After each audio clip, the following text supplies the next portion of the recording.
is brought to you by Health Plans, your Medicare plans, insurance solutions, and resource agency.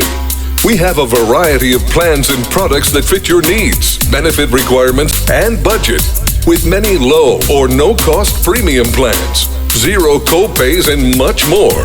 Our licensed benefits advisor's priority is your health and well-being. Call us today and book your no-obligation consultation. 1-929-367-5269. You are listening to Let's Talk About It with your show host, the celebrity Dr. Cheryl Bryant Bruce.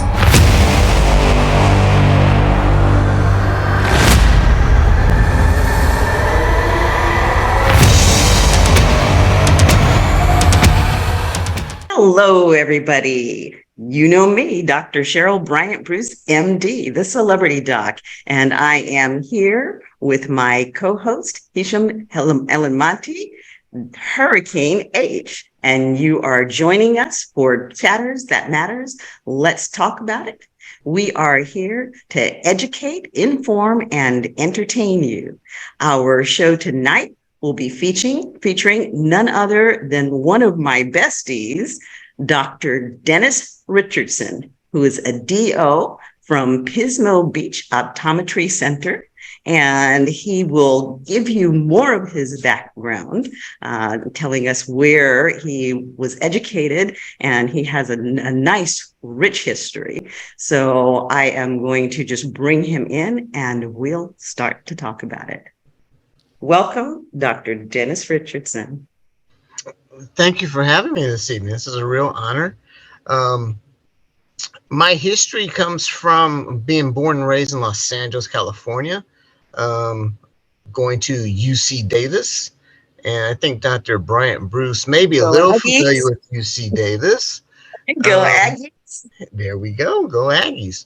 I went to school, optometry school in Philadelphia, Pennsylvania, at the Pennsylvania College of Optometry. I did an internship in Atlanta, Georgia at Omni Eye Services.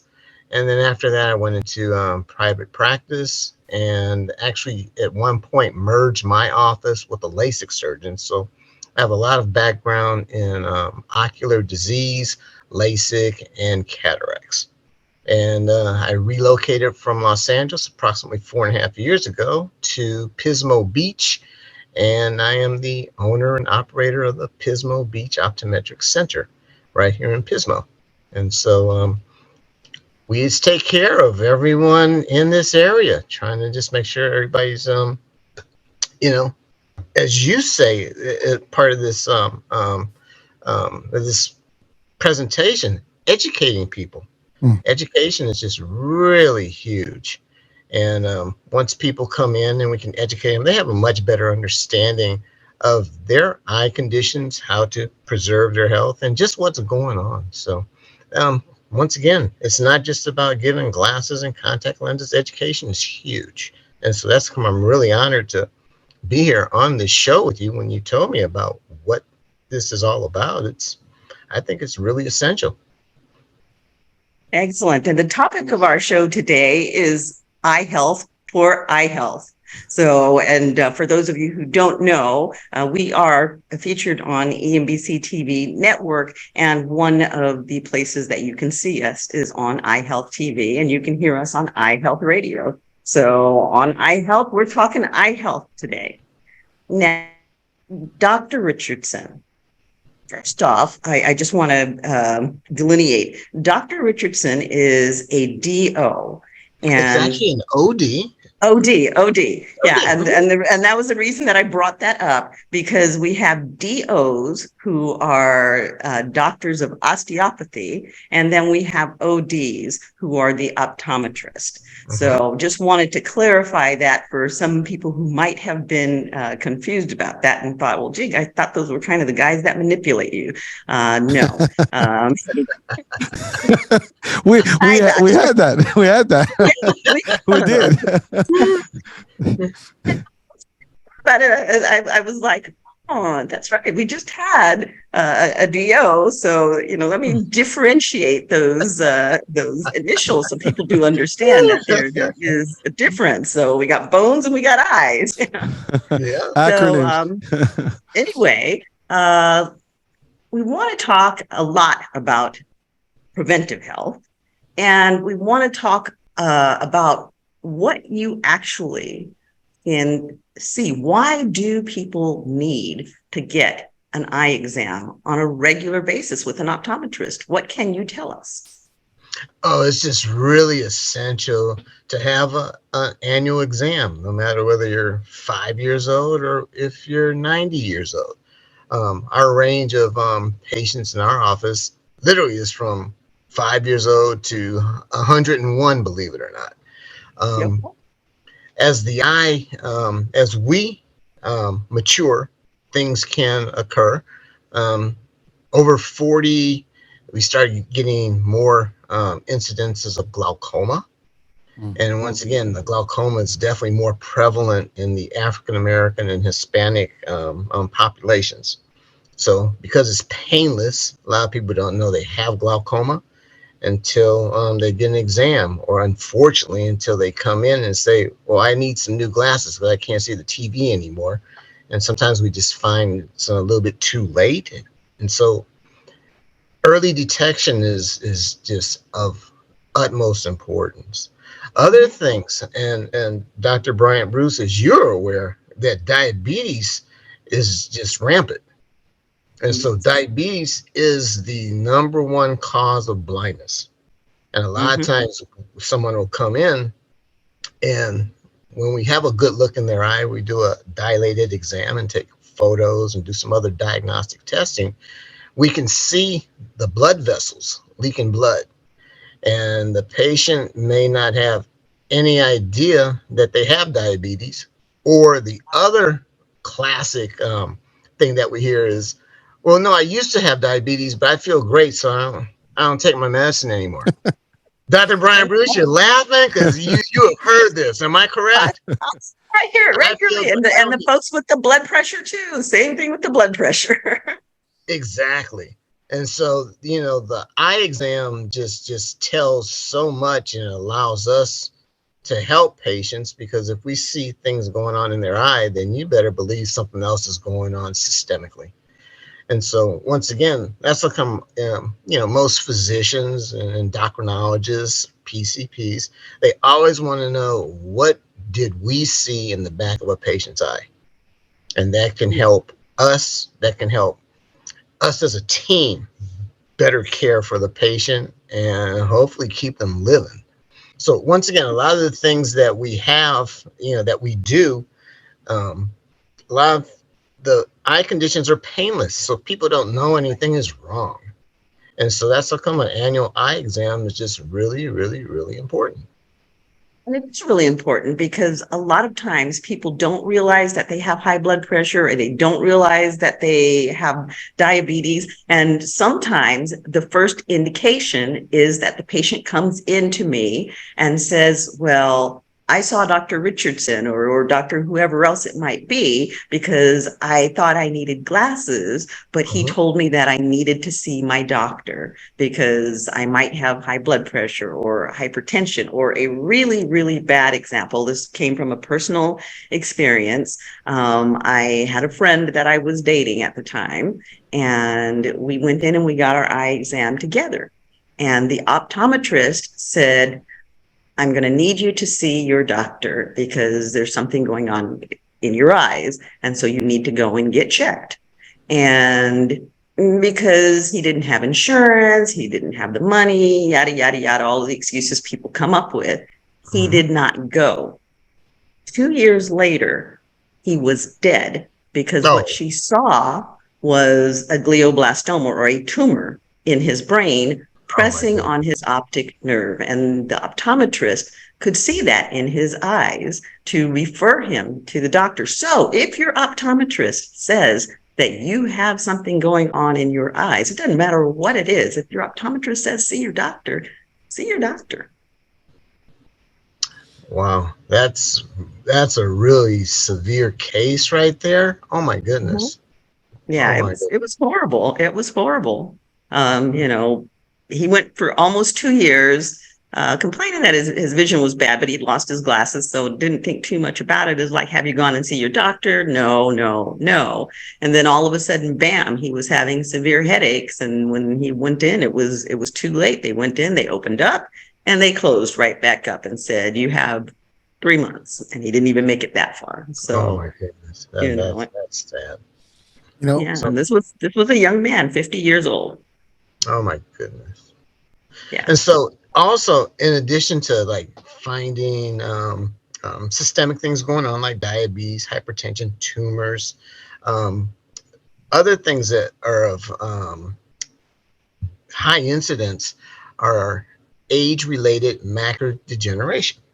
That's another big one. As the eye matures, our seniors, they tend to get macular degeneration.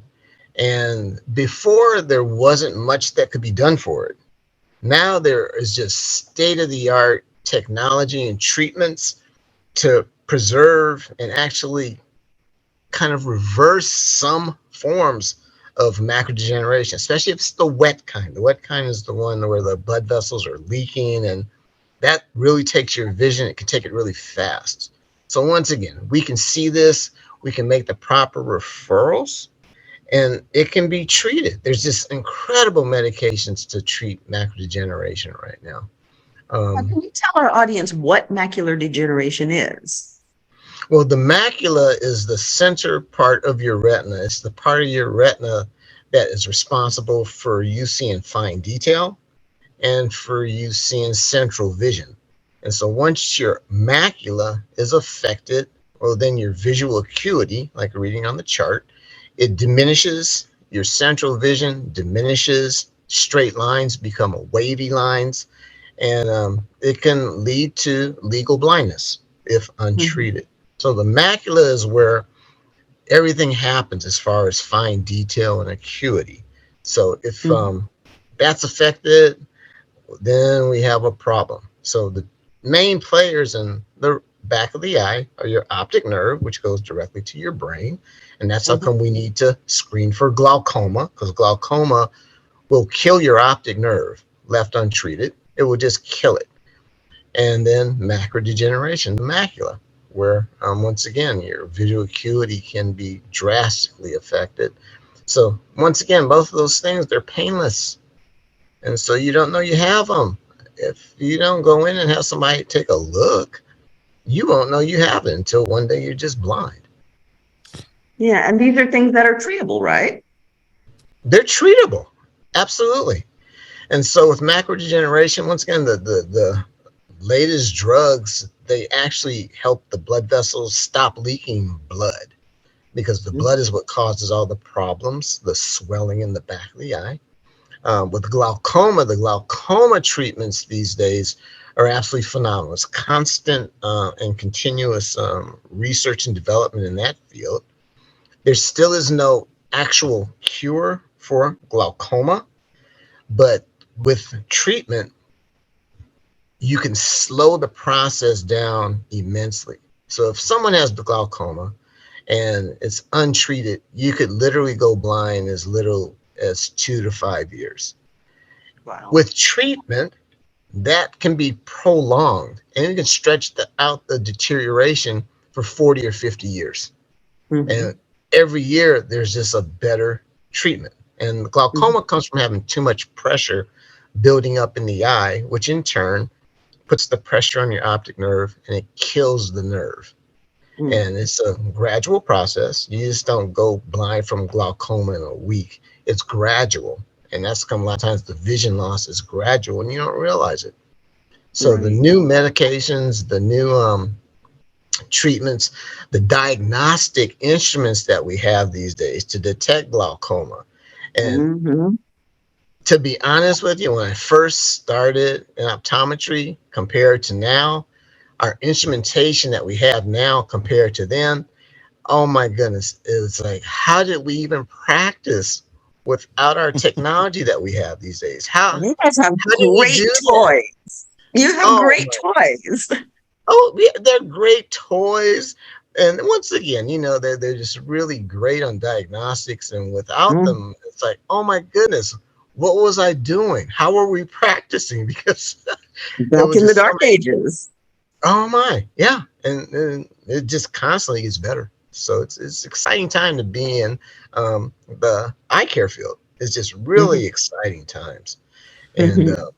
other things not related to disease, and a lot of people are starting to become aware of this now, is the effects of blue light. And Dr. Mhm. Brian Bruce, have you heard people talking about blue light? Yes. And so, one of the things that we have discovered over the past few years, they did the research. Blue light coming off of our computer screens, coming off of our mobile devices, our iPads, our iPhones. It's proven now that blue light causes damage to the eyes. One of the things that can happen, it can cause early cataract formation. It has a link to macular degeneration, causes dry eye. And this big one that no one knows about, and when I see their face in the exam chair, when I tell them about this last one, they all just, their mouth opens. Blue light affects your melatonin levels. Dr. Mhm. Brian Bruce, what do we need melatonin for? We need melatonin to adjust our sleep wake cycles, and it actually stimulates our hormonal cycles. And so it impacts pretty much every aspect of your existence. And it has a huge effect on your metabolism. It does. And once again, people, they don't realize that melatonin, when you affect your melatonin levels, it affects your sleep. And the number of people that say, well, I look at my cell phone when I'm in bed so I can go to sleep. And then when I tell them this, they're like, is that why I can't sleep? I was like, Yeah. yeah, don't look at your phone while you're in the bed. Don't do it. Shut it Yes. down. Well, it is recommended to kind of stay away from any screen at least an hour before and not having a phone or lights in front of you. And by the way, talking about the blue lights, I mean, this happened to me personally. Mhm. There was a point where I was literally in front of the screen all the time, and my eyes started hurting. It just like I felt like a burning sensation, and then I purchased the blue light protective glasses, and this like few years already. And since the minute I started using them when I'm on screen, I mean, even right now, my setup, it's blue light protective. So Mhm. that helped the difference. And I can feel the difference. Without them, half hour and my eyes start hurting. With them, Mhm. I don't feel anything. And literally, and it's tested, it works. And, for people out there, it's, and I know you guys have those coatings that you put on the glasses. So it works. And I'm not going to say more because you are the doctor and you'll tell our audiences about it. But I am actually a client and it works.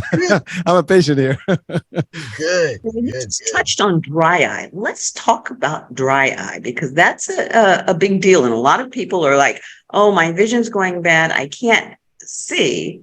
But the real problem is that they have dry eye. And if the eye is attended to and moisturized, all of a sudden their vision clears up Mhm. when they put the drops in. So talk to me about dry eye. Well, dry eye, there's actually a couple of different types of dry eye. Mhm. One is related to just not having enough tears. Some people just Mhm. don't produce tears. Their lacrimal glands just don't produce tears.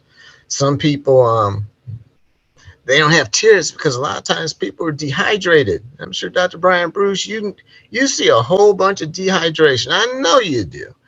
Yes, So one indeed, type, like most of the population. isn't that something? And so when Mhm. we have our dry eye, the type where you don't have much tears, the surface of the eye just dries out and it does affect your vision. Okay. Also, what people don't understand is that with dry eye, when we're looking at our screens like we are right now, our blink rate diminishes. So, Dr. Bryant Bruce, when if we're out talking about all this great wine up here in the Central Coast and Hurricane H, how cool he is in Jersey, if we're just sitting down there without our screen talking, you and I, we're going to blink anywhere from 11 to 16 times a minute. Soon as we get in front of our computer screen, our blink rate diminishes down to as little as 1 to 2 times per minute. And this is all documented. Because we don't blink, our tears evaporate into the environment. So if we don't have a bunch of tears, that little bit that we have just evaporates, and that's how come the eye gets really dry. The front surface becomes damaged, and it's a problem. The other type of dry eye is actually due to just having poor tear chemistry. So there's three components of your tears. There's a fat, there's mucus, and there's water. In the proper combinations, everything is great. Your eyes are properly lubricated. Your corneas are healthy. You see fantastic. Your eyes aren't burning or feeling like there's sand in them. If one of those components is out of whack, then once again, you just have bad tears that don't coat the surface properly. So there's things that we can do. Before, it was just give you a little bottle of artificial tears and say, Dr. Bryant Bruce, thanks for coming in today. Here are your artificial tears. We'll see you next time. Well, now, because there is so much more, this is once again an area where there's just been extensive research, and it's continuous.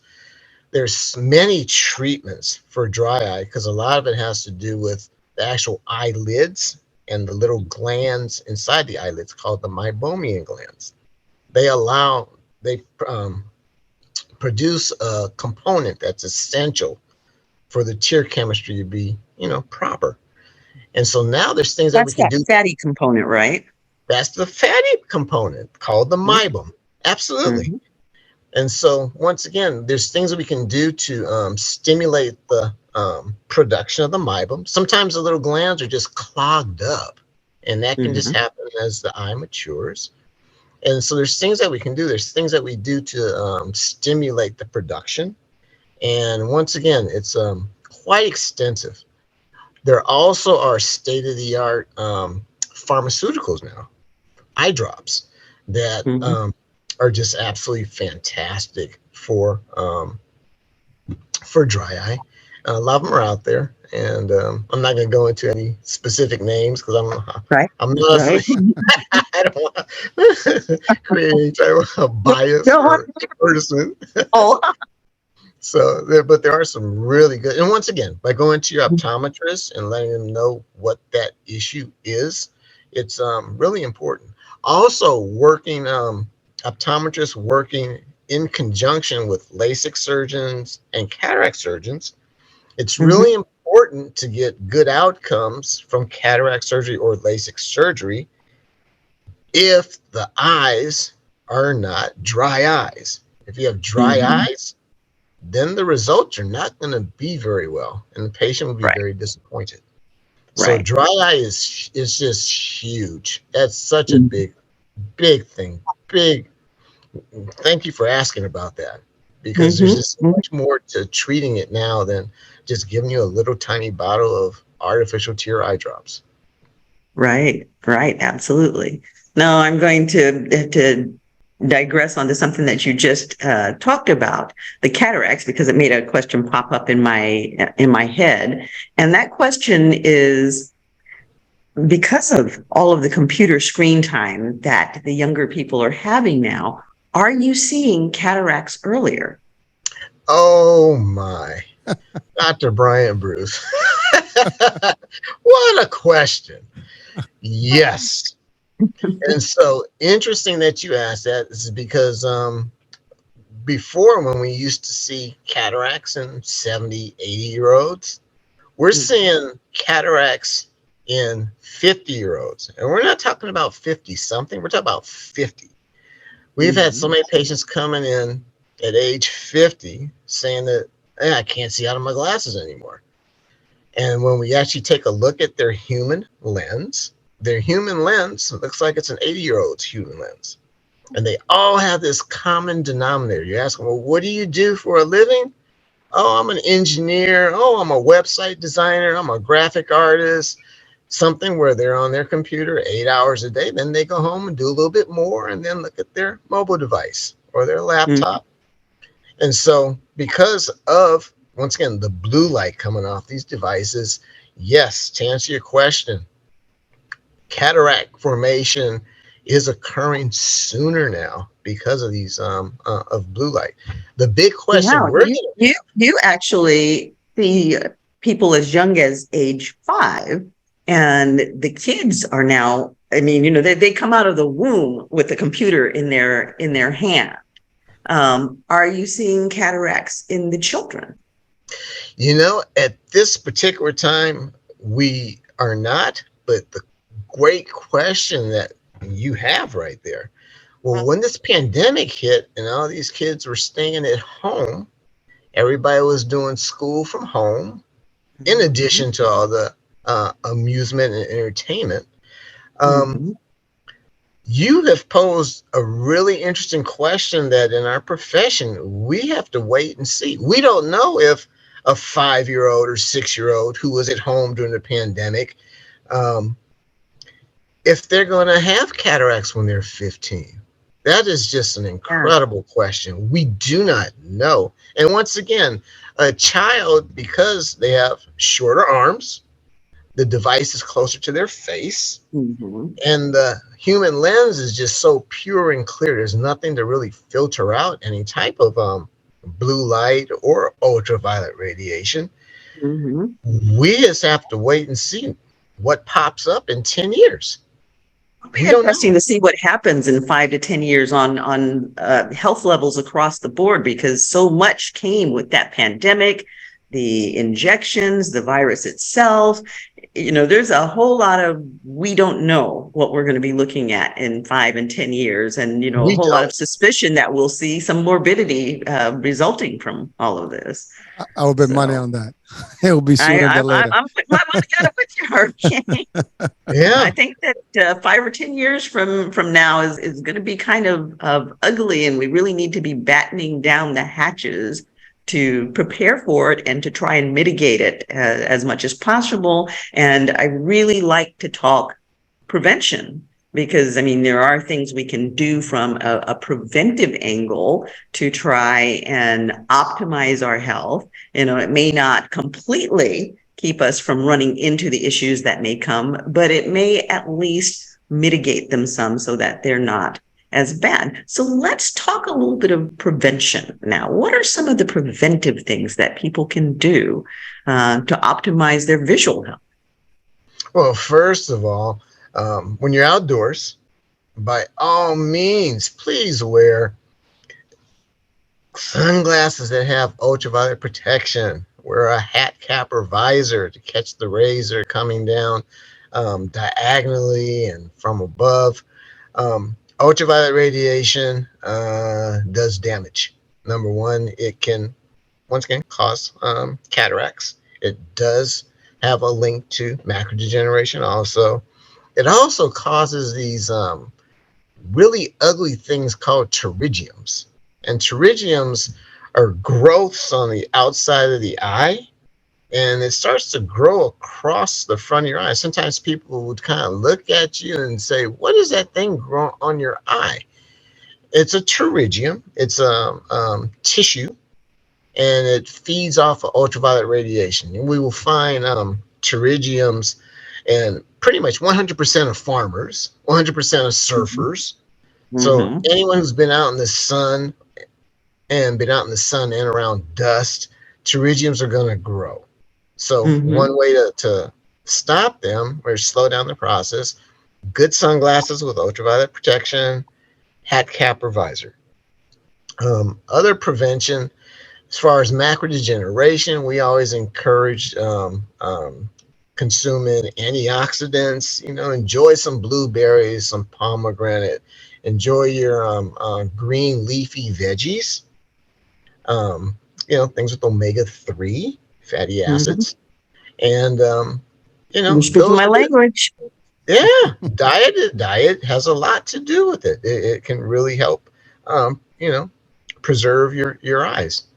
And those are basic things that we encourage and once again try to educate our patients about. So Dr. Richardson is, like I said, he's speaking my language, and you've heard me time and again say, eat your omegas and shop the rainbow when you go to the store. Those bright colored fruits and veggies have a lot of benefit, Yes. across the board for your health, and clearly for your ocular health. They're of significant importance as well. Mm-hmm. Mm-hmm. The other thing I heard you say earlier, that again, that's one of those things that we talk about being important, but it's probably one of the things that's kind of not really high up on people's thought processes in terms of eye health, is drinking water. Oh my Drinking. goodness. Hydration. Oh my. We need water. We need water. And when we talk about hydration, when I talk about hydration, I might have someone who's coming in with a dry eye, or someone who's wearing contact lenses. So with contact lenses, you need tears in your eyes for them to be comfortable. And a lot of times people will come in with, uncomfortable contact lenses, and their eyes feel dry. And when I'll ask them about, well, do you hydrate? Do you drink plenty of fluids? Oh yeah, I drink plenty of fluids. I drink 6 cups of coffee a day. I'm like, no, no, no, no. I'm talking about water. No. What? And just for the record, people, although there is water in coffee, coffee dehydrates. Okay. It is a diuretic and it dehydrates. Dr. Brian Bruce, I'm telling you, how many people have told me but I make my coffee with water. So I'm getting my water, and I have to keep a straight face, right? We can laugh right Gotta now. be functional. So having water, you need water, and once again, that's going to give you better tear chemistry, and once again, help with the health of the eye. And for all of those out there who say, I don't like water, you can actually kill 2 birds with 1 stone here, because you heard him say water and you heard him say antioxidants. And if you put a little lemon juice or a little lime juice in that water, it gives the water flavor, and you have antioxidants, a high dose of vitamin C going into that water. So you've got 2 benefits there, and the water tastes better. Mm-hmm. Beautiful.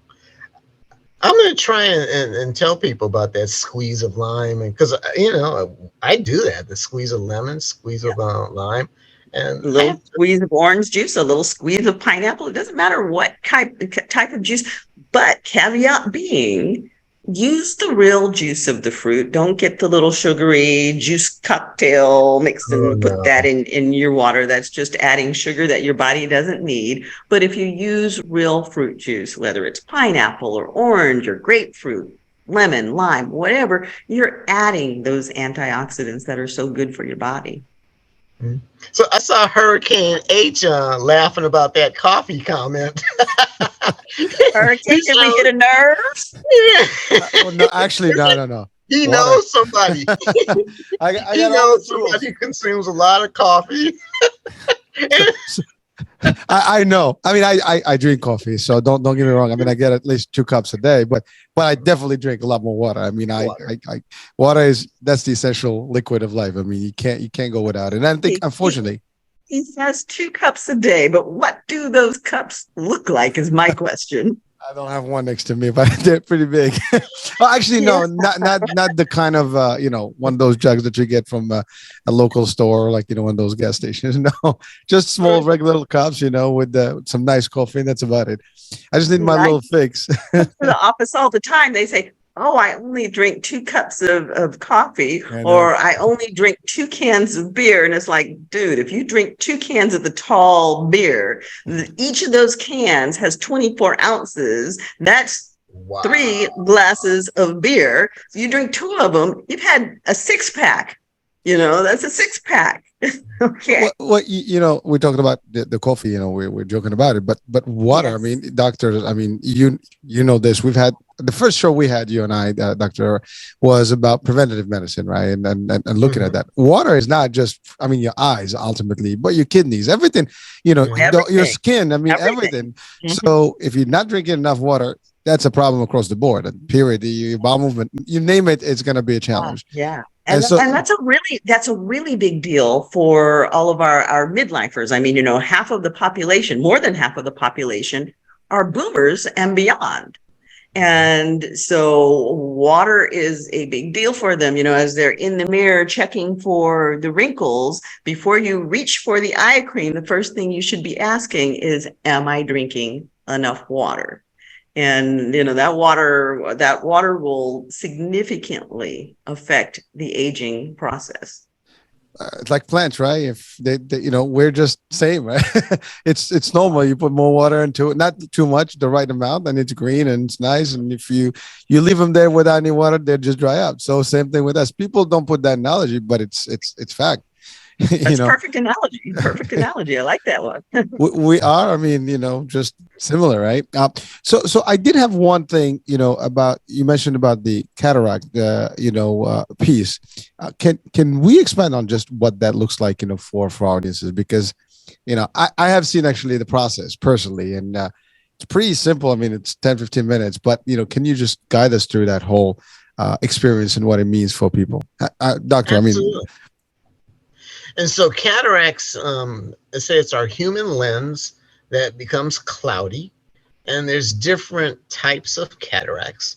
Things that typically happen are that the vision decreases. People tend to say that, it seems like I just need more light to read and see things now.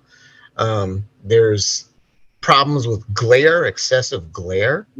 And some people actually see halos around lights at night, around street signals or headlights, or look up at the moon and they'll see a big old halo around the moon. So as the eye matures, the lens tends to get more dense and thick and cloudy. With current technology, totally different from previous technology. Before, they used to take just the entire lens out of the eye. And then people would either have really thick glasses.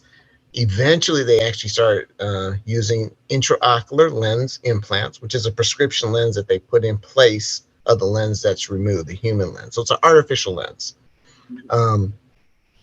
Current technology, when they were taking the entire lens out, there's jelly in the eye. That's how the eye holds its shape. It's called vitreous humor. When they would remove the entire lens, the vitreous would come flying forward through your pupil, and it would take the retina with it. So everybody was getting retina detachments. So in the old days, they had to actually put people in a bed and lay them head on their back with sandbags on the side of their head so their head would move for a few weeks to try to stabilize the eye. They figured out that this wasn't working. So now what they do, I always give an analogy that a cataract is like a Ziploc bag with a bunch of cloudy stuff in it. And the state-of-the-art procedures now are that you go in, the cataract surgeon will go in, make a little circle, cut a little circle on the front portion of that Ziploc bag, remove it. There's a special device called a phacoemulsifier. It uses high-frequency sound waves. It shatters all the cloudy stuff inside that cataract, inside that Ziploc bag. It shatters it, sucks it out. The back part of that Ziploc bag, known as the posterior capsule, stays in place, and that keeps the vitreous from flying forward. They put the intraocular lens implant in now. Now the technology is absolutely phenomenal. And so before, the lens would only be just one prescription, and you could have the prescription for your distance vision, you could have it for your computer vision, or you could have it for your closed vision. Now they have technology that allows you to have all of the above, where you can see far, computer, and close with state-of-the-art technology in intraocular lens implants. And cataract surgery before, it was one of those things where, you just delay it as long as you can. Now It's like, I tell patients, I said, especially the ones with the really high prescriptions, I tell them that, oh, I can't wait for you to get cataracts. Because, yeah, and they look at me, I'm like, yeah. And so you'll have someone who was like incredibly nearsighted, okay? I mean, literally who couldn't see more than like maybe 12 inches in front of their face, where everything would be blurry after 12 inches. They'll get cataract surgery, and all of a sudden, literally within 30 minutes, they're seeing 20/20 with no glasses or contact lenses. And the responses that I have had in my office after someone's gotten cataract surgery have just been phenomenal. I have people sit in my chair and they're literally just get choked up and say, I haven't seen like this in my entire life. I've worn glasses as long as I can remember, and now I can see without any glasses. I just can't believe it. So that has to be so rewarding for you. It's quite rewarding. It really is. And once again, it's to share something with you. I've actually had cataract surgery also, and I developed cataracts early. I was incredibly nearsighted.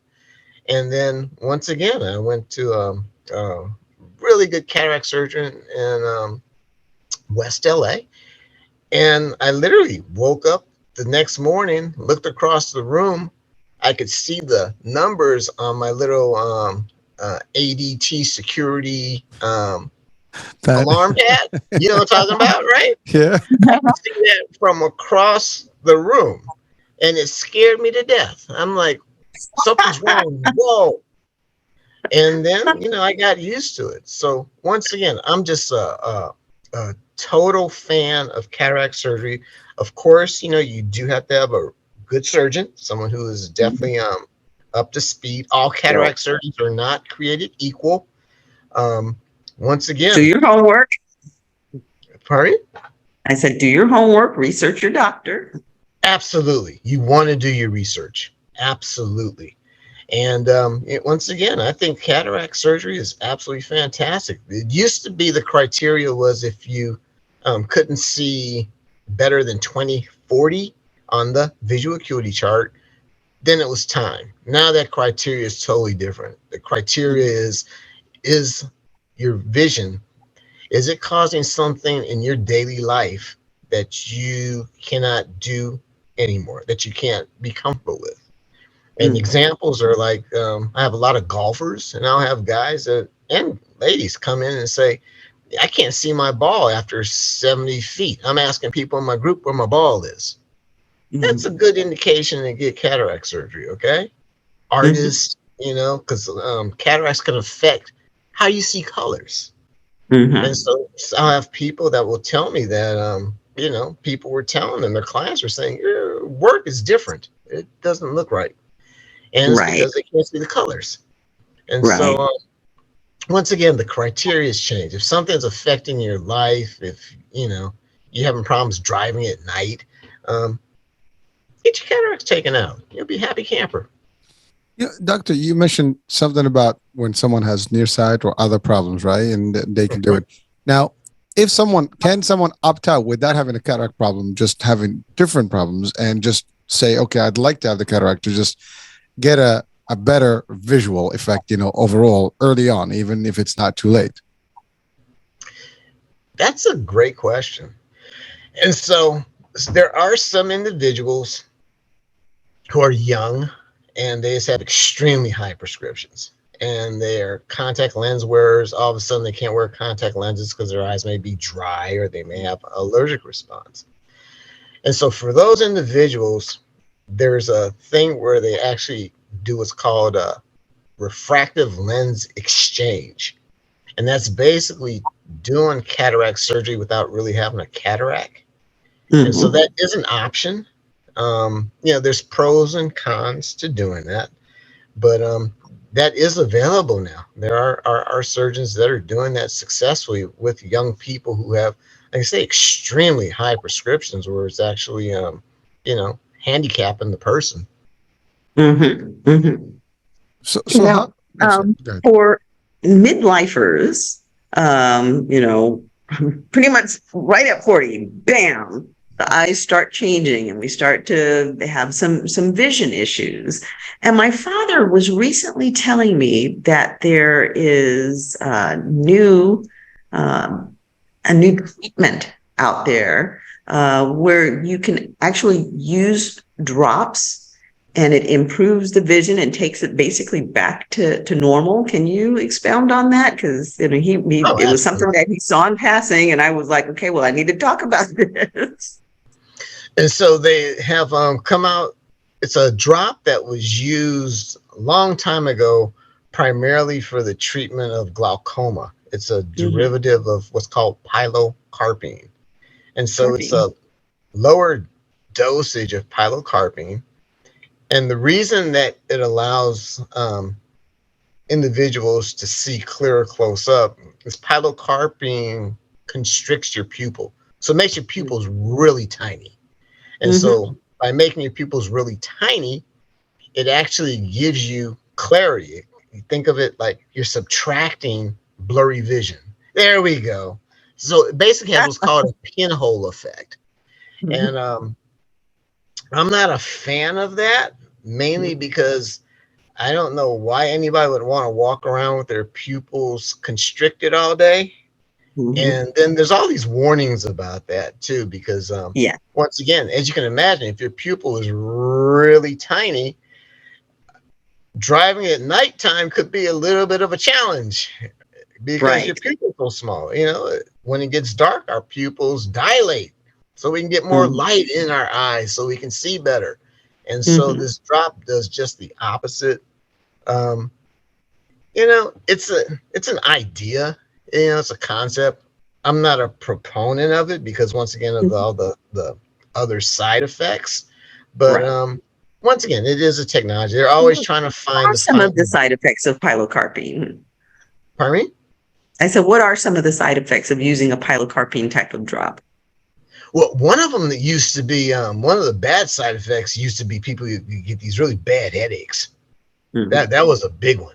And so that's how Mm-hmm. come when it was used for glaucoma, you know, it was all that was really available back then in combination with some other drops. But pilocarpine was one of the main drops, but headaches, just bad headaches.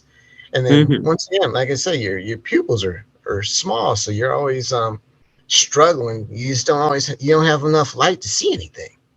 Right. So, you know, those Right. are the main effects of pilocarpine. But yeah, I mean that is available. It has come out not too long ago, and Yeah. it's there. Now, another issue that people have that I wanted to talk about, and whether there's anything that can be done with it, and I know it can be an issue with contacts, is astigmatism. Talk to us about astigmatism. So astigmatism is the uneven shape of the front of the eye, the cornea. And so instead of being perfectly round or spherical, where the curves are equal in all directions, you have one curve that is different in shape than the other curve. And they're usually perpendicular to each other.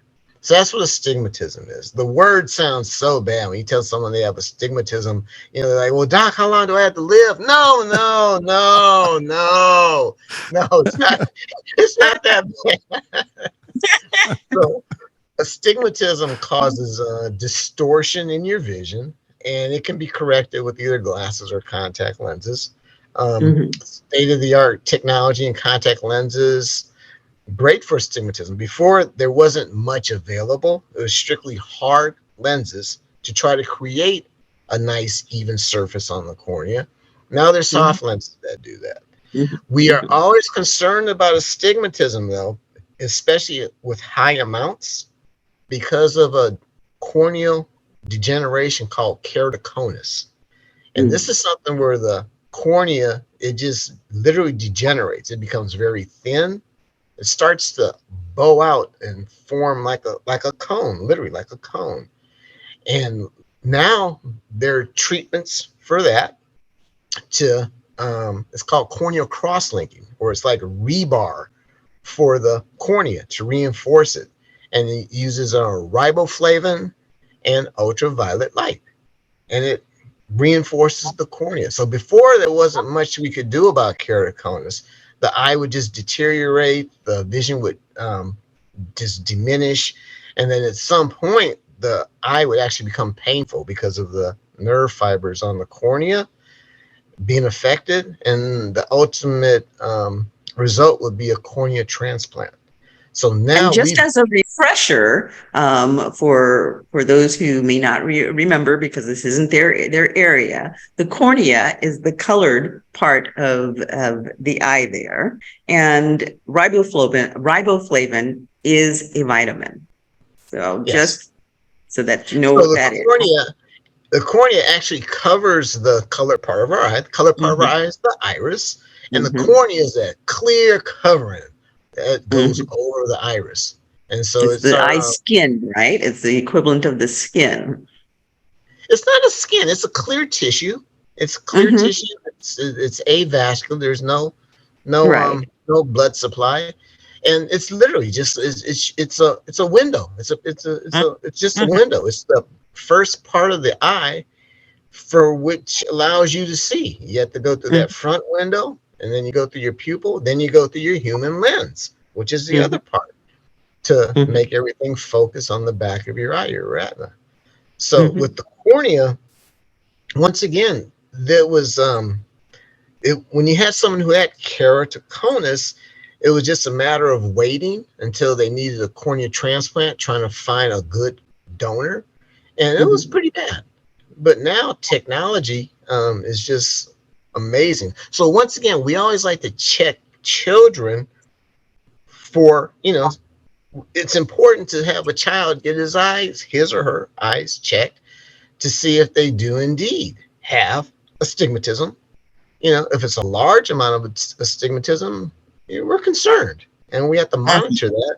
And see if there is, at what point do we need to initiate treatment. But it's just something that, once again, if you don't get it checked, you won't know about it. Now, I might have missed something here, but you said that people used to have to wait a long time because they had to wait for a match for the corneal transplant. At this point in time, are they still having to worry about a match and rejection and that kind of stuff? Or is there some sort of artificial material that's being generated, that's being used for the corneal replacement? Right now, it's human tissue. So there's actually donors. There's a pretty large bank of donor corneas. And so, once again, much better than before. So there is availability. So for all of those of you who have filled out the little back of the card for your driver's license and have agreed to be organ donors, thank you for that, because you can save other people's vision, you can save other people's lives with the organs that you donate. Doctor, I'm listening to you, both of you, and it all goes back to key element: prevention, early detection. It is so much easier to prevent than it is to treat. Agreed. And this starts, to your point, Doctor, early on. I mean, you don't wait too long. I mean, I think from the moment that the baby is born, I mean, there's doctors that check their eyes and throughout the cycle, and as they grow, I mean, we all have to go through those things.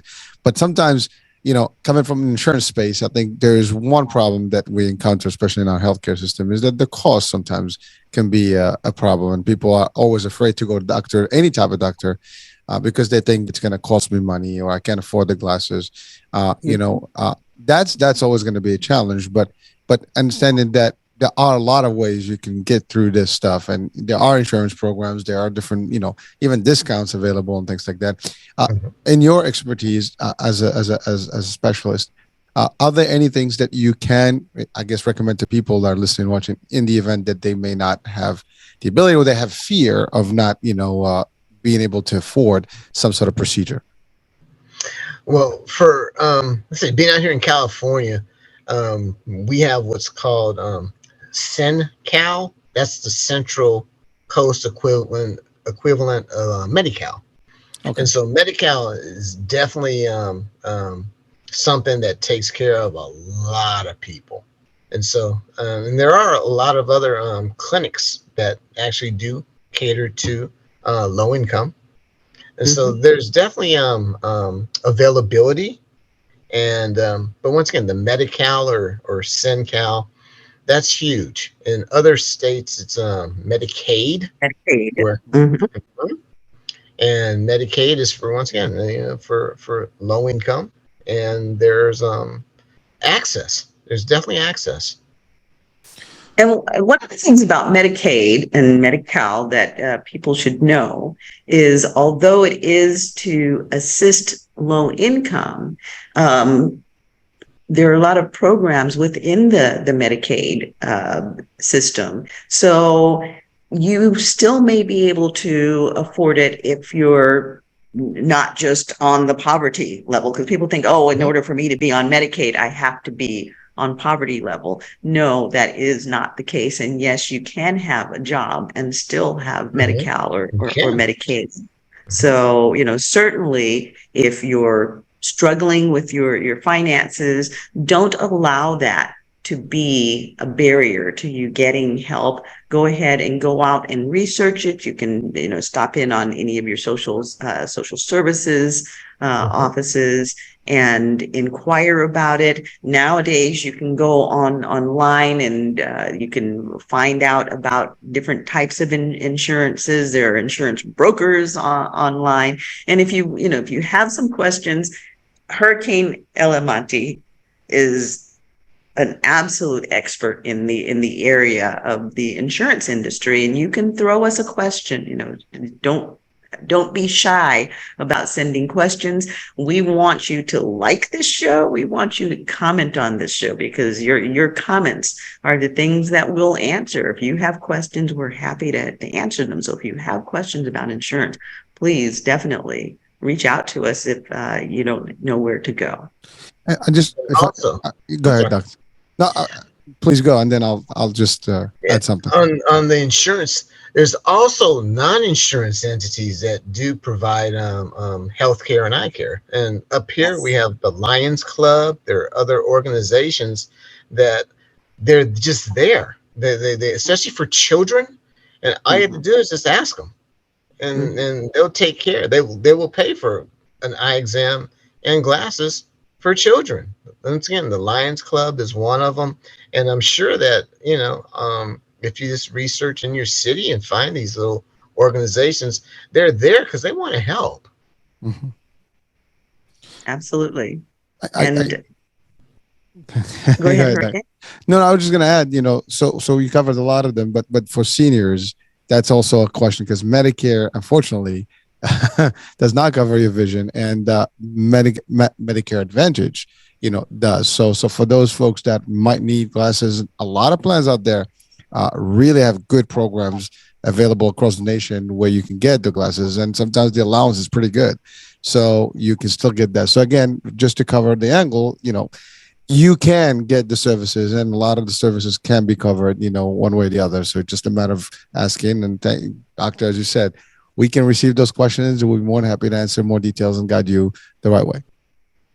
Yes, And yes. to And talk about as Dr. Medicare, Richardson was, mhm, go ahead.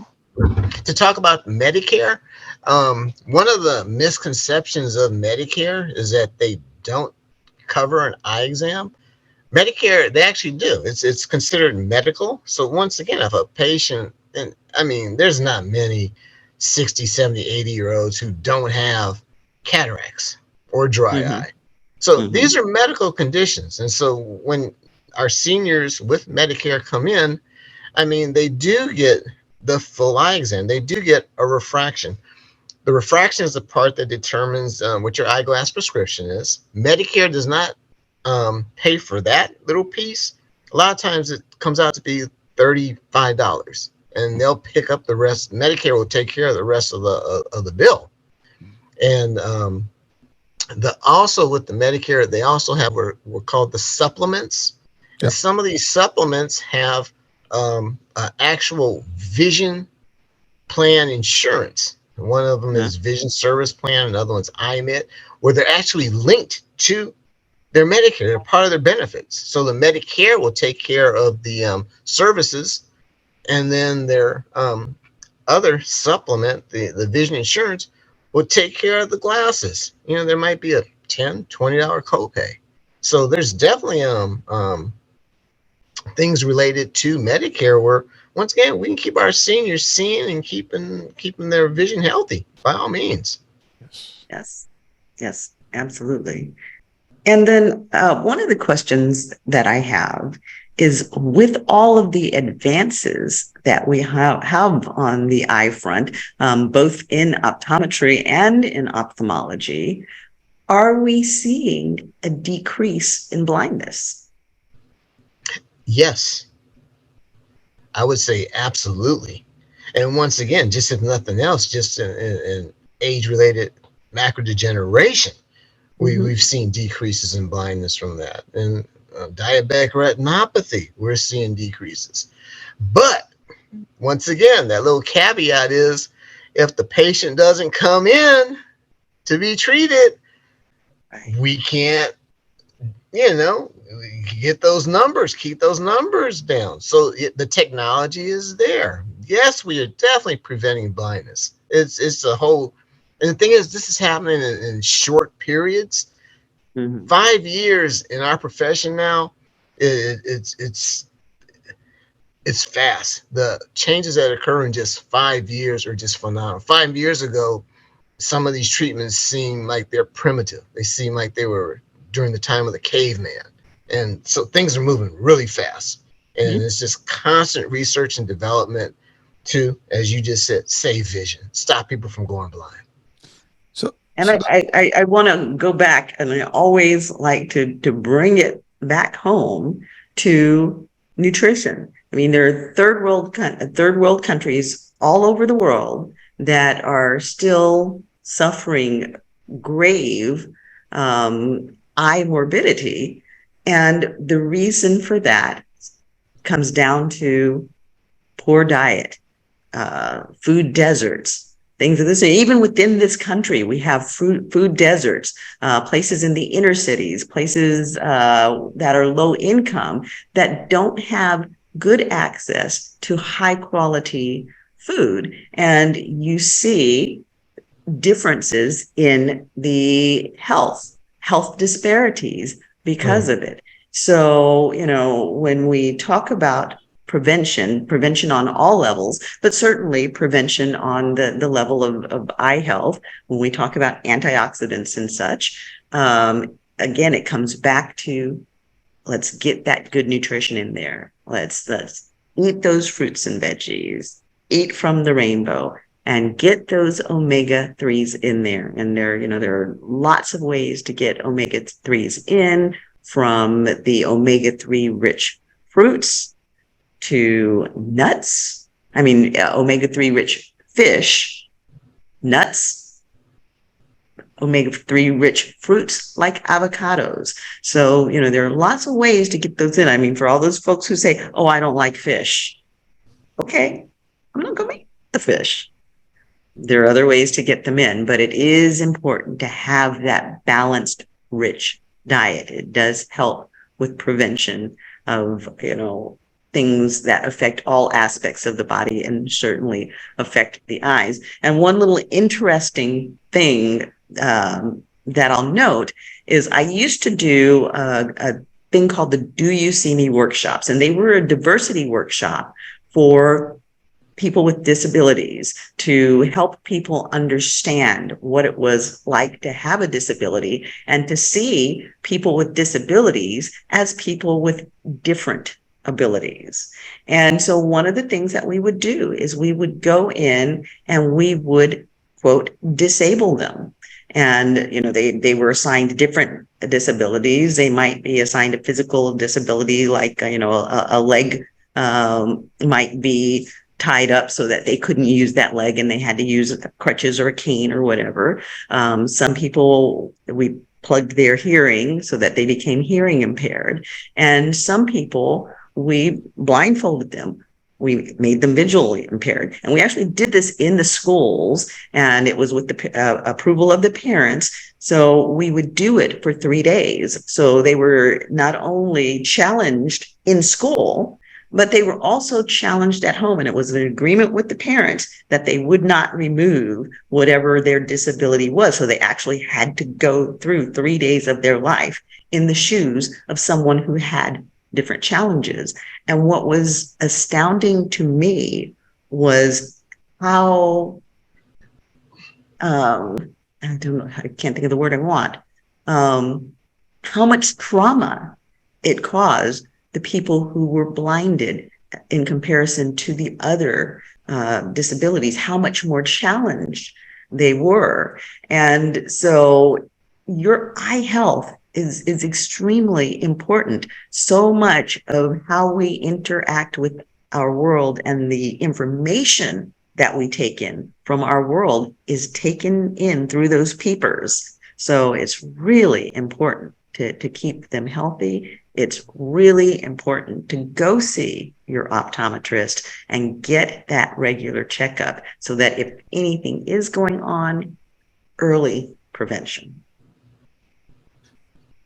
So I wanted just to ask one more thing, which you mentioned it briefly, Doctor, was LASIK. For our audiences, I mean, I know we talked cataract and different other treatments, but what is LASIK, for our people, and how does that differ from like a cataract surgery? And is there an age limit to it, and that kind of thing? So, great question.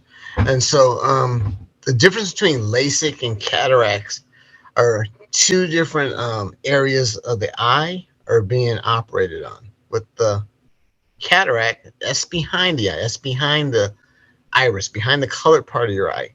The LASIK is, like Dr. Brian Bruce was just talking about, the cornea. That's the front of the eye. And so what the cornea does, it bends light. And so if it doesn't bend the light properly, that's how we are either farsighted, nearsighted, or have astigmatism, or any combination of farsighted with astigmatism or nearsighted with astigmatism.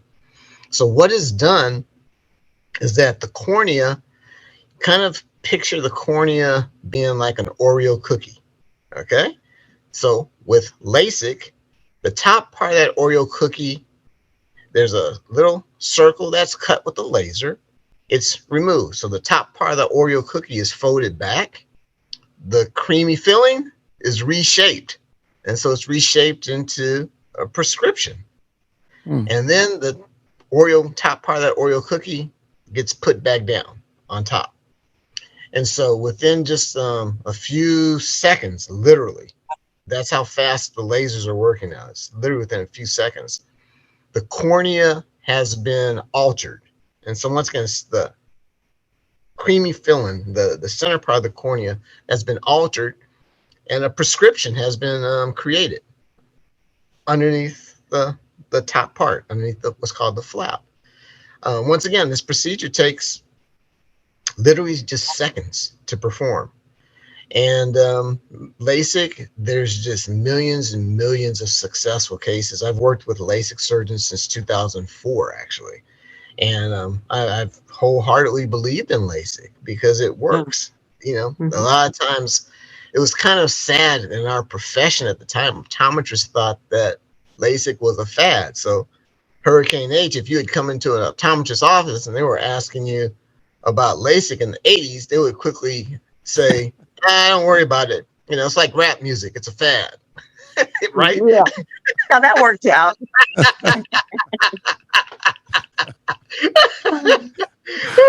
Whereas I knew that this was pretty much revolutionary, that people are going to want LASIK. The ability to not have to wear glasses or contact lenses. Oh my goodness.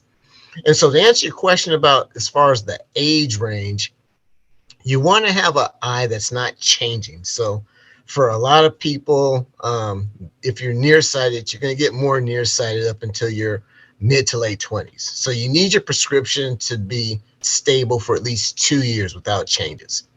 At that point, LASIK is a good option. It does have its limitations. And so that's when you brought up that topic about people with high prescriptions who could they get cataract surgery without having cataracts. that's one of the situations where that would be relevant. So cataract from LASIK, I say it does have its limitations. Um, once again, it is something that stable eye, when you reach in your 40s, as Dr. Brian Bruce was saying, how things change. Now you have to take in consideration the ability to see things clear close up. Mm-hmm. So a lot of times if you have someone who has LASIK when they're 30, they're going to probably get a good 10, 15 years of clear vision, both far and close. And then they'll start to probably need glasses just for seeing close up. Mhm. As you get older, I wouldn't recommend LASIK because at some point you're going to get cataracts. So if you get LASIK, well, then it's not going to hold. It's not going to be clear because you're going to have cataracts. So you're going to have 2 procedures done that were, you only needed 1 done. So, but LASIK is just a great option for vision correction right now. Once again, the technology is absolutely phenomenal. The lasers that they have, fantastic. When they cut that little flap, remember I was telling you about the top part of the Oreo cookie? They used to use a little blade called a microkeratome, and they would have a blade and it would cut. Now they use lasers, and the laser is so precise that it cuts this flap. And then when the top of that cornea is put back down, it's like a manhole cover being put in the manhole. And so there's less complications, faster healing. Once again, it's pretty painless. People are up and functional the next day. Now, a lot of surgeries are being done robotically these days. Are you also seeing that in the area of ophthalmology? No. Okay. So it's still hand done. It's still done by hand. Once again, there's assistance from technology. Once again, assistance from lasers. That's the big one. That's really been revolutionary right now. So someone doesn't have to do things free-handed, but someone has to operate the technology, and that's where the high quality surgeon comes into play. Okay. The question that I have is, let's talk a little bit about contact lenses, because there were hard contacts, there were soft contacts, but you had to take them out, and now there are actually contacts that you can sleep in. Can you tell us about those, and do you recommend them? Yes, I can tell you. No, I do not recommend them. There we go. Moving right along. No, straight up. Don't do it. Because I went to a conference and I did not realize that my partner wore glasses, and she says, "Oh no, I have the contacts that you can sleep in." And I thought to myself, I thought you really weren't supposed to sleep in contacts. So I'm like, it's a question when I get Dr. Richardson on the show. Talk to us about it. So there are contact lenses there's contact lenses. They've been approved for overnight wear for years now. The concept is good, but the actuality, think about it. You're leaving this thing in your eye that has accumulated whatever is in the environment that day. So you're outside, you're getting dust, dirt, whatever bacteria are on your hands, or shook hands and you rub rubbed your eye. So all this stuff is going to be on your contact lens. And so for you to go to sleep with that, it just doesn't sound good. And all of my literally nightmare cases have come from people who have slept in their contact lenses. Because what happens is, once you do get a microorganism in your eye, it gets trapped behind the lens. It doesn't have anywhere to go. And a lot of microorganisms, they love healthy cornea. The nutrients in cornea are just fantastic for microorganisms. And they will literally just eat a hole through your cornea. And that's what a corneal ulcer is. Very painful. And depending on where the bacteria have been eating through your cornea, it can lead to blindness, literally, or just like a huge scar where you're looking through a dirty window every day.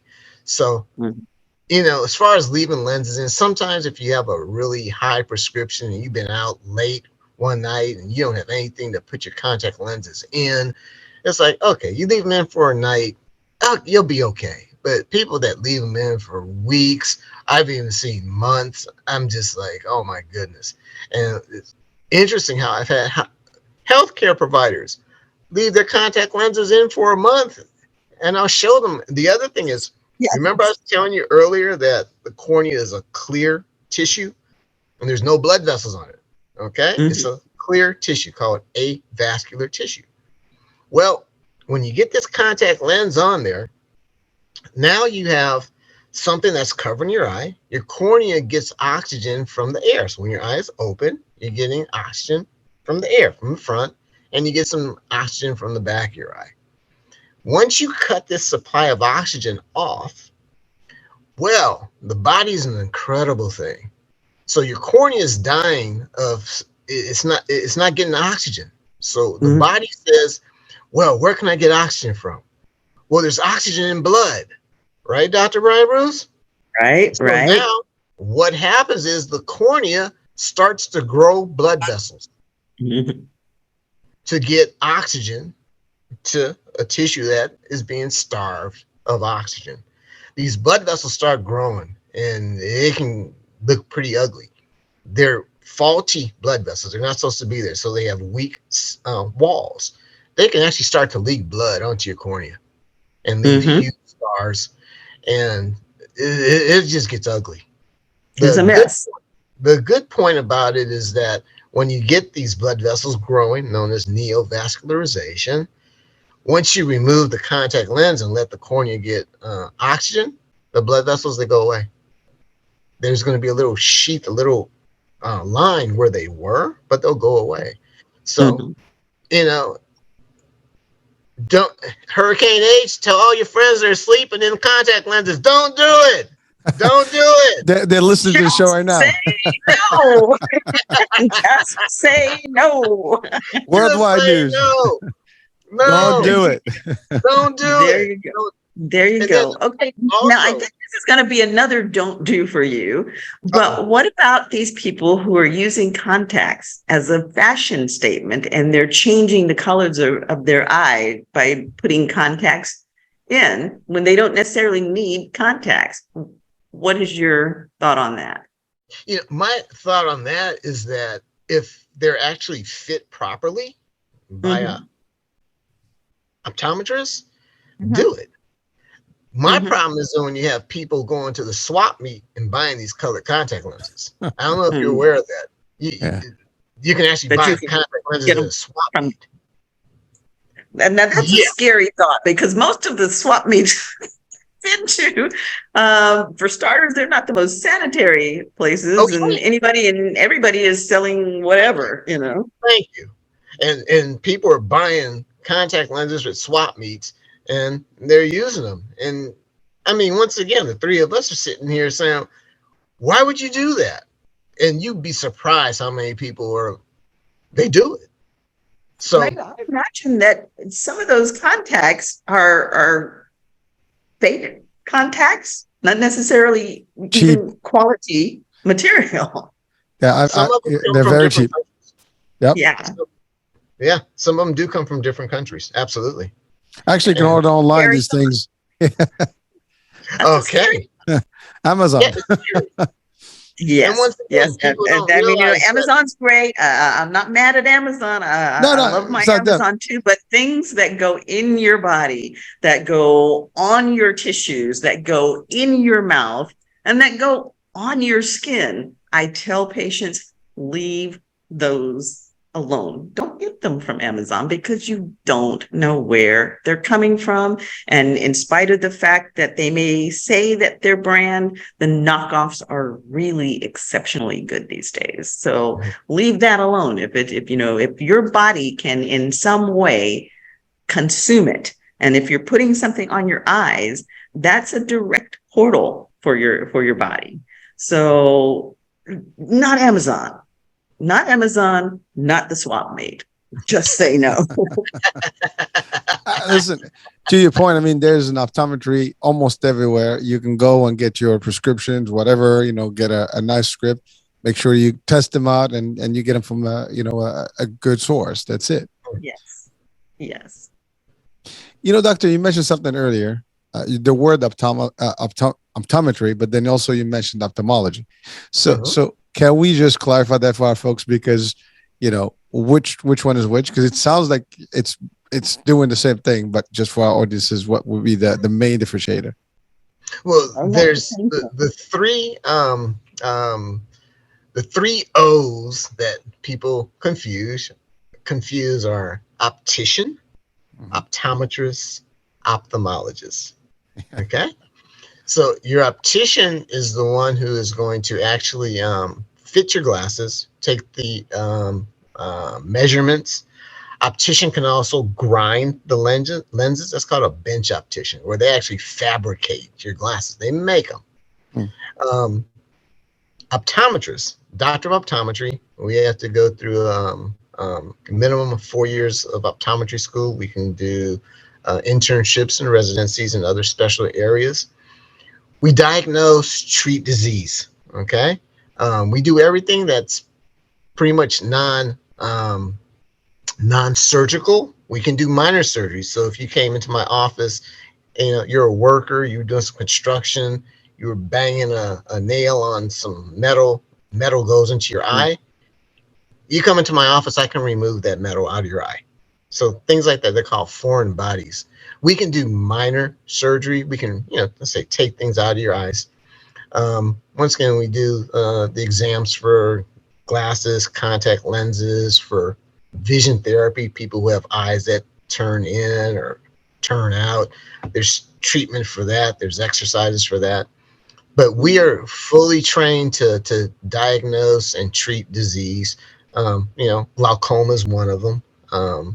In certain states now, we're actually able to use lasers to treat certain aspects of the eye. That number is growing. We have about 10 states now. We just had the bill in California, and the governor would not pass it. Boo, booing our governor. Boo. Yeah, well. I'm not supposed to get political. Okay. No. You don't get the doctor started here, because we've had challenges before. So our ophthalmologist is a doctor who actually goes to med school and then goes to study strictly the eye.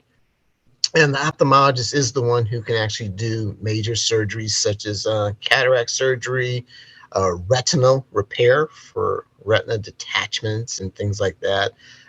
Certain types of surgery and I was talking about eyes that turn in or eyes that cross out. I say we can do exercises, whereas ophthalmologist can actually go in and alter the muscles to try to straighten the eyes out. So ophthalmology, mostly the main difference is that they can do surgery, and we don't do any major surgery. But as far as treating disease, diagnosing and treating disease, we have many similarities. Thank you, then. Okay. And then one of the things that you did talk about in minor surgery, and that one kind of, piqued my interest, because I do some work in occupational medicine area, and we get a lot of workers that get the little metal shards in their eyes. And I just wanted to say, if you're a worker and you have something fly into your eye, particularly if you feel like your eye is scratchy or, you feel something in the eye, please do go and see the optometrist. A lot of times it's what we call a corneal abrasion, where that little film that Dr. Richardson talked about has been nicked or scratched, and they are very, very painful. They heal very quickly. But sometimes, even though you say, oh, well, it might look like a speck, or I don't even see anything, if a little shard of metal has entered the eye, sometimes you cannot see it. or sometimes it'll just look like a little fleck on your eye, but it'll actually be a shard and it needs to be removed by an optometrist. If you don't go and get it done right away, it becomes a bigger problem because it can cause a rust ring in the eye, and that's a much more expensive thing to have to remedy. So, and if you've got one in your eye and it moves, it can cause damage to the interior of the eye. So if you have something that flies into your eye, don't blow it off. Go get it checked. It's your vision, and it's not worth losing your vision to save a few dollars. And Dr. Bryant Bruce, going on what you preach, prevention. Wear safety glasses. Please. Goggles. Okay, wear your safety glasses, your safety goggles before you start banging on metal. Okay. Exactly. And before you start banging on metal, before you start mowing the lawn or using the weed whacker, all of those things, wear your safety glasses. Don't be cool. It's okay to get some really cool safety glasses, but wear the safety glasses. And speaking of safety glasses, again, going back on the sunglasses thing, Dr. Richardson, am I correct that eyes do get sunburned too? Oh, eyes can get sunburned. Those are situations where that's very painful. A lot of times we see sunburned eyes, like when you go snow skiing and you don't have any protection. You get these radiation burns, or sometimes from being around water, in the intensity of the sun reflecting off of the surface can really do some damage. Painful. Very painful. I mean, your eye, the cornea will regenerate and heal, but the process, it's not pleasant. So yes, once again, prevention. And sunglasses are cool. Sunglasses are way cool. So prevention. Prevention. Right. So Dr. Hurricane, do we have any more questions? I mean, I can think of 100 million, but any pressing, burning questions for Dr. Richardson tonight?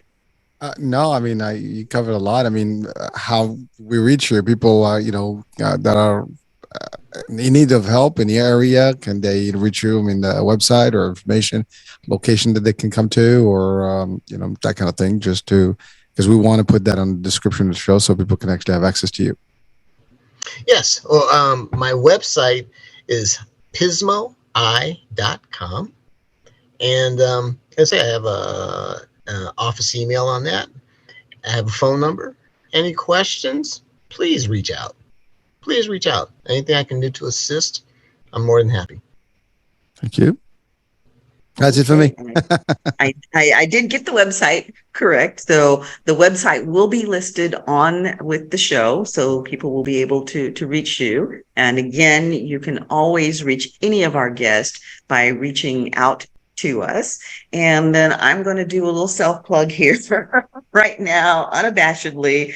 My partner, Commander Alex Wright, she and I are working on our midlife mastery program, and we have a workshop that will be coming out in January. It is current for January 23rd, and it is called Mojo Rising. So think about it, and we'll tell you more about it as time goes by, but Mojo Rising, you want to be there. So sounds good. Those of you who are navigating those midlife waters, come on and join us for that Mojo Rising. So, like I said, unabashed, unashamed plug for our program coming up January 23rd. Actually, we'll put that too. I mean, it is important, so people need to know, and they can sign up. And hey, I think for the next few shows, we'll just make it as a standard announcement, as a trailer, until it happens. And we'll drop little tidbits to give you a little bit more information as to what's coming down the pike with it. And just for the record, our website, Cheryl Bryant Bruce MD, has been revitalized and updated. and you can get loads of information. We'll have calendars and such. And so as events are coming up, those will be listed. As I have speaking engagements coming up, those will be listed, our classes. We do have an app coming up, Epic Performance app. And when the app is available, that will also be listed on the website. So, check back on our website often, and you'll be able to see what we have that has come out recently, and certainly check back on the network often, and you can see the shows that are coming up and the shows that have already been. And I would just like to remind everybody that these shows are not a one-shot deal. If you didn't hear the first part of the show and you thought it was really interested and you want to hear more of what Dr. Richardson or any of our other guests say, or you thought it was so interesting that you want to hear it again, these shows air 2 times each week.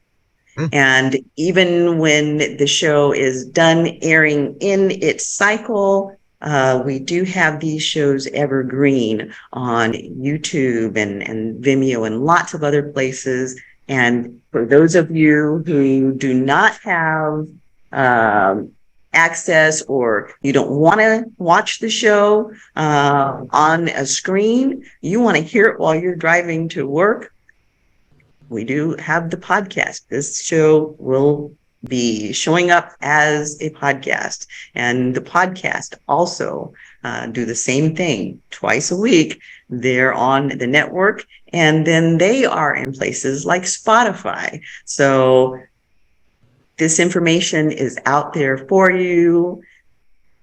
Eat it like dinner.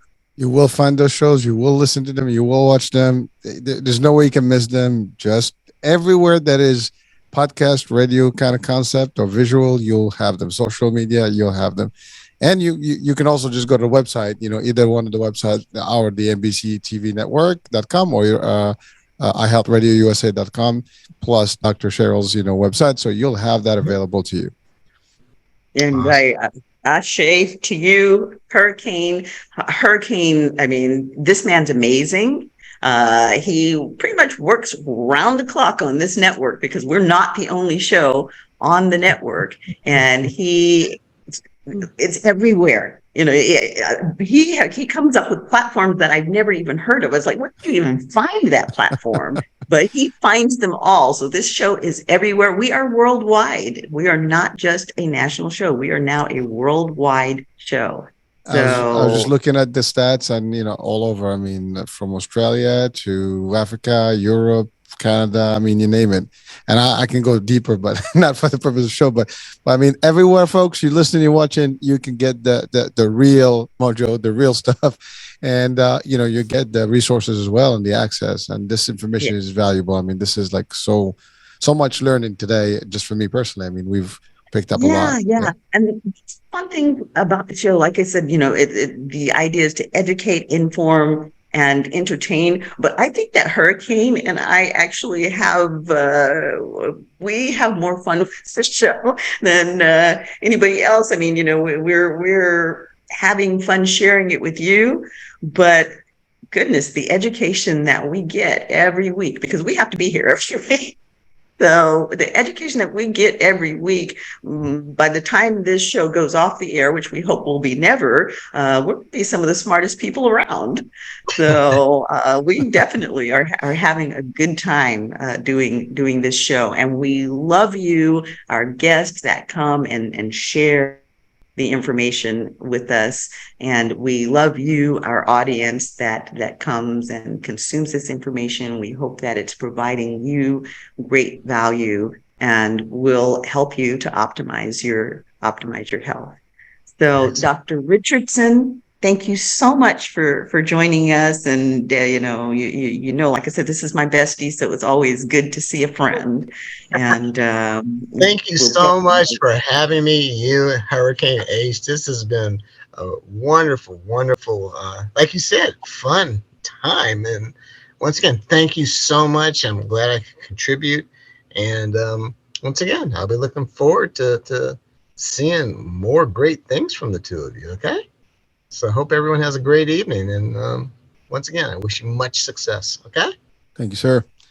Okay. Good night. Bye, everyone.